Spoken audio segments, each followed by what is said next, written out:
Vamos continuar algumas reflexões sobre os 10 mandamentos e como os 10 mandamentos não são obrigações de um Deus carrasco contra nós. É um conselho de um velho amigo que realmente se importa com a nossa vida. É engraçado como nós somos doutrinados a achar que dizer não para as coisas é uma prisão. Mas, de novo, eu tô trazendo esses episódios porque, mais uma vez, eu vou fazer esse comentário. Eu acho que, principalmente, as pessoas que trabalham na área da educação, da saúde, do direito e da assistência social já devem ter percebido que a maioria dos problemas que roubam a paz das pessoas não vem de ter dito não para as coisas. Então, ao contrário do que a sociedade ensina, que melhor se arrepender de ter feito do que de não ter feito, né? Tem muito esse discurso nos últimos anos, né? Melhor dizer sim para tudo do que se arrepender mais tarde por ter dito não. E, sinceramente, gente, na prática, principalmente para quem trabalha em contato com a história das pessoas, eu falo isso porque se você olhar com criticidade para a tua vida, para a tua família, muitas coisas você pode parar e pensar, nossa, se tivesse dito não, a gente estava numa situação melhor. Mas eu acho muito mais fácil a gente ter essa noção quando a gente avalia a vida dos outros, sinceramente, tá? Então, por que eu falo que quem trabalha nessas áreas e tem contato com a história das pessoas tem mais facilidade? Porque quando a gente é observador da vida do outro, eu acho mais fácil a gente perceber que, tipo, sério? Sério que essa foi a sua escolha? E essa é a discussão aqui, essa conversa que a gente tá tendo super aberta sobre os mandamentos. Porque quando você tá do outro lado assistindo a vida dos outros, você percebe mais facilmente o erro dos outros. Porque você não tava com aquele discurso de diga sim para as coisas, não romantiza as situações que acontecem. Então você vê as coisas como talvez com uma frieza, uma distância que você vê com uma clareza diferente. E sinceramente, a maioria dos problemas que tira o sono das pessoas vem muito mais de dizer sim do que de dizer não. E eu, sinceramente, hoje entendo os 10 mandamentos. A minha vida inteira, por, 23 anos da minha vida, eu sempre achei que os mandamentos eram uma prisão. Até que eu comecei a trabalhar em áreas que eu tinha acesso às histórias das pessoas. E eu comecei a pensar assim, nossa, os mandamentos são um belo conselho, né? Tipo, a pessoa não seguiu, a vida dela tá muito pior hoje do que poderia ser. Então vamos lá pro 6º mandamento e pro 9º mandamento juntos, tá? Os próximos mandamentos, eles vão estar no mesmo episódio, por quê? Porque eles têm a ver com não alimentar a carne. Ou seja, a gente já teve discussão nessa série de episódios sobre como a carne nunca está saciada. E a fome que a nossa carne, né, a parte carnal tem, é uma ilusão, porque na verdade a gente tem fome, é de Deus. Tem uma música tem um filme que eu acho que ele é muito subestimado, que é o filme do Jim Carrey, que é o Todo-Poderoso, em que todos nós somos representados pelo Jim Carrey. A gente reclama de Deus e a gente fala que no lugar de Deus faria tudo muito melhor. E vou dar um pequeno spoiler, eu não acho que é um grande spoiler, tá? Se você ainda não assistiu o Todo-Poderoso, eu recomendaria que você assistisse e voltasse nesse episódio. Mas, de novo, não é um grande spoiler. No final de um período de dias que o Jim Carrey virou Deus, Deus pergunta pra ele, e aí, como que foi? E ele tava falando assim, faça a sua vontade porque eu não sei nada. E aí Deus falou assim, mas você falava que ia fazer a paz do mundo, que você ia resolver todos os problemas. E aí o Jim Carrey fala assim, eu tava resolvendo uns probleminhas meus pessoais primeiro. Então, basicamente, ele não fez nada por ninguém. Ou o que ele fez não era o que a pessoa precisava. O Todo-Poderoso é um filme catequético, gente. É uma catequese muito divertida, porque ele fala primeiro como nós somos falhos, A gente se acha muito, mas ninguém no lugar de Deus. A gente, basicamente, no lugar de Deus, se a gente tivesse poder, a gente imitaria praticamente o diabo. É quase isso que o filme fala, assim, mas com muita sutileza. E ele mostra que, primeiro, nós não sabemos o que é melhor nem para nós mesmos, nem para ninguém. Nós não sabemos o que é bom para as pessoas. As pessoas rezavam e o Jim Carrey ouvia as orações e as pessoas tinham um plano pronto, sabe? Tipo, me faz isso que tá resolvida a minha vida. E no filme mostra que não era simplesmente atender o pedido da pessoa. A pessoa às vezes nem sabia o que estava fazendo.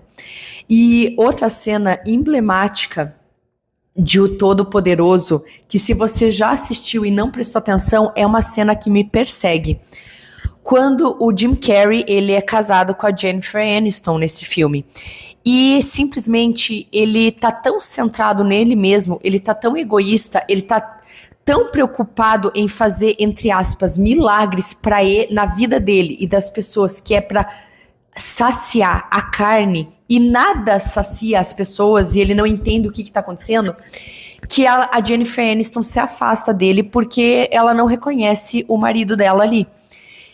E assim, quando ele pede para ela voltar com ele, ela diz não.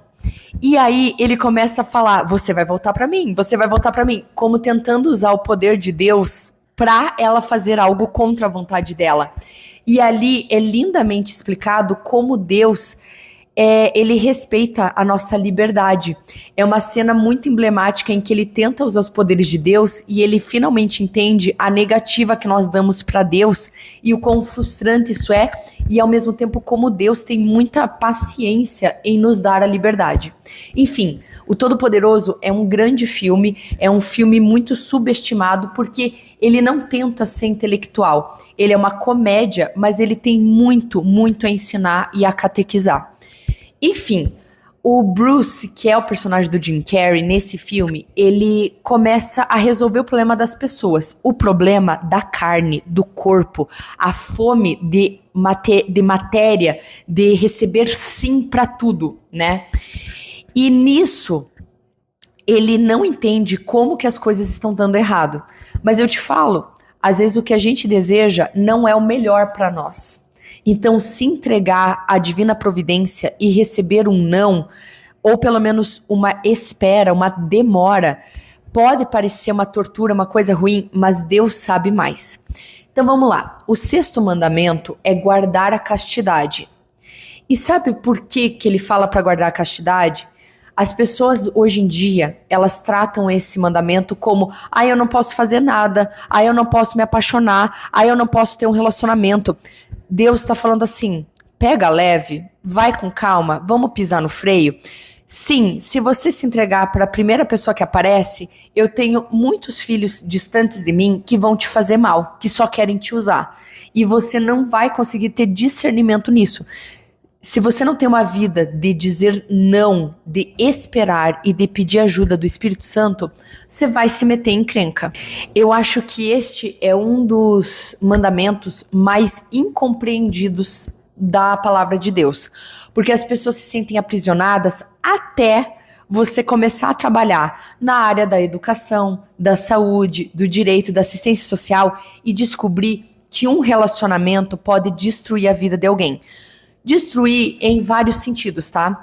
Não necessariamente a pessoa vai tentar algo contra si mesma por conta daquilo, mas a pessoa pode criar uma doença autoimune, ela pode infartar, ela pode ficar com cabelo branco, ela pode ter um problema emocional para a vida inteira por conta de um relacionamento ruim.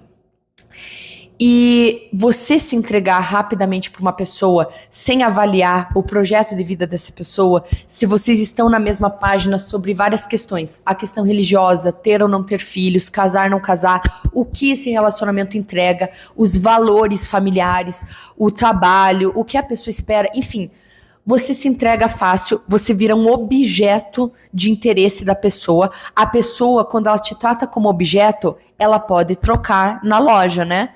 Então as coisas começam a fazer sentido. As pessoas tratam as outras como um objeto que elas podem trocar na loja. E então, quando você é jogado no lixo, você não entende. Mas Deus estava gritando para você desde o primeiro momento, a primeira mensagem que você mandou, que você respondeu. Se preserve. Deixe claro que você não é qualquer pessoa. Porque se você passar a mensagem errada e eu não consigo agir na vida de vocês porque vocês fecham a porta na minha cara, não se surpreenda quando você for jogado fora. E Deus está gritando na janela da sua casa, tipo, olha, me deixa entrar, me deixa mexer na sua vida, porque você está indo para a direção errada. Inclusive, isso tem muito a ver com a neurociência, tá? Na neurociência existem vários sinais inconscientes e mensagens implícitas, secretas, vamos dizer assim, invisíveis a olho nu, que você passa para os outros. E sim, muito do guardar a castidade tem a ver. Se valoriza, bebê, se valoriza, porque se você se trata como lixo que fica lambendo o chão dos outros, não se surpreenda quando eles te derem um pano de chão ou simplesmente te jogarem para fora de casa. Sim, gente, eu não estou dizendo que todos os relacionamentos que têm alguma falha, que não terminam bem, são culpa de alguém. Mas o guardar a castidade, ele filtra, no mínimo, 70% das encrencas que as pessoas se metem. Só que as pessoas acham que Deus é um carrasco.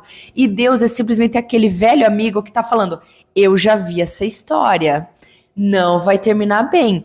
Se eu quero que você coloque limites nisso e com esses limites vai cortar essa relação, acredita no pai. O pai sabe o que tá falando.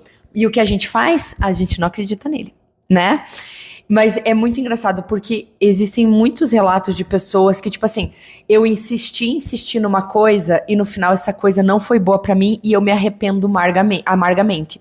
E eu vou falar sobre mim. Tudo o que eu faço, eu me esforço pra colocar em oração. E eu recebi muitas negativas nos últimos 2 anos que eu não entendi. E eu vou te falar que esse ano eu entendi todas as negativas que eu recebi, sem brincadeira. Isso é um relato muito importante, porque assim, eu fiquei 2 anos rezando por certas coisas que não aconteceram. E eu toda noite falando, Deus, eu tô colocando nas suas mãos. Por que não me dar isso? E se eu te contar que esse ano, já nas redes sociais eu vi o não escancarado que Deus falou, viu? Você viu? Isso aqui era uma armadilha. Isso aqui não era coisa boa de jeito nenhum. De nada. E eu falei, obrigada, Deus, obrigada. E isso é importante a gente falar, porque assim, eu fiquei frustrada, eu fiquei em alguns momentos revoltada, eu fiquei triste, e hoje eu dou graças a Deus dele ter batido a porta na minha cara. O que aconteceu? Eu coloquei tudo em oração, eu falei, faça-se a sua vontade, e não a minha. Só que no fundo, eu queria que fizesse a minha vontade, mas mesmo assim, em oração, eu insisti. E adivinha? Ele estava certo e eu estava errada. Então, gente, isso serve para trabalho, para vida pessoal. Ele às vezes afasta pessoas até da sua família e você não imagina por quê. Espera. Quem está em oração e se abandona à divina providência, confie. Não dê um passo maior que a perna. Se alguém some da sua vida, se alguém dá um sinal que não é uma pessoa boa, se alguém surta com você e você está em oração, senta com Deus e conversa, pede para Nossa Senhora, pro anjinho da guarda mostrar o que tá acontecendo. Porque assim, eu jurava que os meus planos de vida eram maravilhosos. E Deus me mostrou, eu fiquei 2 anos rezando e reclamando, né? Rezando e falando, desculpa, mas eu não tô entendendo os recados, eu não entendo qual o problema do meu plano. E esse ano eu percebi que os meus planos não eram nada do que eu pensava. Envolvendo outras pessoas, da profissional, familiar, relacionamento. Então, assim, quer um recado desse episódio? Deus sabe o que faz. E eu vou te falar que eu tenho uma porcentagem que eu criei pra minha vida. Vamos conversar? De bilhões de pessoas que existem no mundo, eu comecei a tentar criar uma porcentagem pra explicar simplesmente a humanidade. Então, eu tenho a teoria do 80%, 90%, 5% e 2%. De todos os bilhões de pessoas que tem no mundo, 80% não serve nem para trabalhar. Tá fazendo sentido? Eu acho que tá. 80% das pessoas do mundo não tô dizendo que elas são ruins, não é sobre ser ruim ou ser bom, é que não serve para você, tá? Então, 80% do mundo não serve nem para trabalhar com você. Já tá explicado o teu ambiente de trabalho, né? A cada 10 pessoas com quem você trabalha, em teoria, 8 não serviriam para conviver com você nem no âmbito profissional. A gente tolera, mas não encaixam as peças. Do mundo, só 80% não dá. A gente tolera, a gente aguenta, porque não dá para fazer nada. Tá? Não encaixam as peças, não é sobre ser bom ou ruim, não encaixa. Tá, isso é 80% do mundo. Só que mais do que isso, 90% do total do mundo não serve para ser seu amigo. O que eu quero dizer com isso?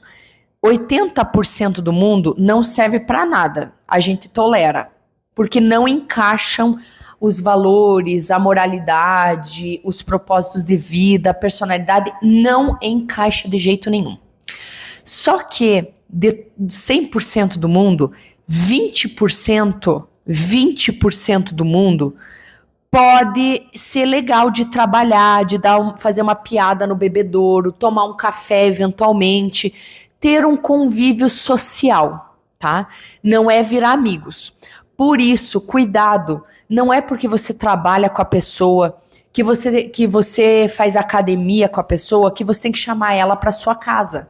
Entenda que ter um entrosamento só porque vocês se dão melhor do que 80% da população não quer dizer que você tem que ter intimidade.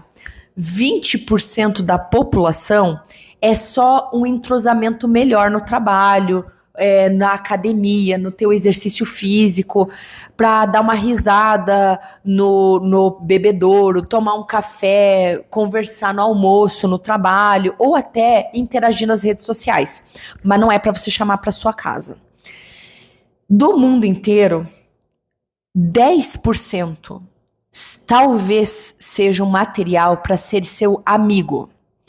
Mas não é amigo, tipo, vai ser padrinho do meu filho, é meu melhor amigo. Não, é amigo, amizade. É uma pessoa que você fala assim, não é só um conhecido, é meu amigo. Eu converso de vez em quando, nós somos amigos, nós estamos nas redes sociais e talvez eu tenha estudado com essa pessoa, converse eventualmente, mantenha o social, mas assim, não é o meu melhor amigo. Não é uma pessoa que eu converse toda semana, mas é meu amigo, é uma pessoa de mais confiança, de um pouco mais de intimidade e é mais do que um colega de trabalho ou de exercício físico. Da população inteira do mundo, só 5% das pessoas são verdadeiros amigos, tá? Verdadeiro amigo é tipo, meu melhor amigo, eu tenho muita intimidade, tá com frequência na minha casa, entendeu? É aquele amigo que realmente está muito presente na vida e talvez vire um dia um padrinho de filho, enfim, tenha uma intimidade muito grande, que você confie muito, que você daria a chave da sua casa quando você vai viajar. E do mundo inteiro, só 2% da população realmente você pode confiar de olhos vendados e ter intimidade verdadeira. E nisso entra incluindo relacionamentos amorosos. Baseado nessa minha porcentagem que eu acabei de te apresentar, as coisas não começam a fazer sentido? Será? E fontes dessas porcentagens, minha cabeça, minha percepção do mundo. Agora você pense, de 100 pessoas que você quer dar verdadeira intimidade na sua vida, só 2 merecem completamente. De repente, as suas orações começam a fazer sentido?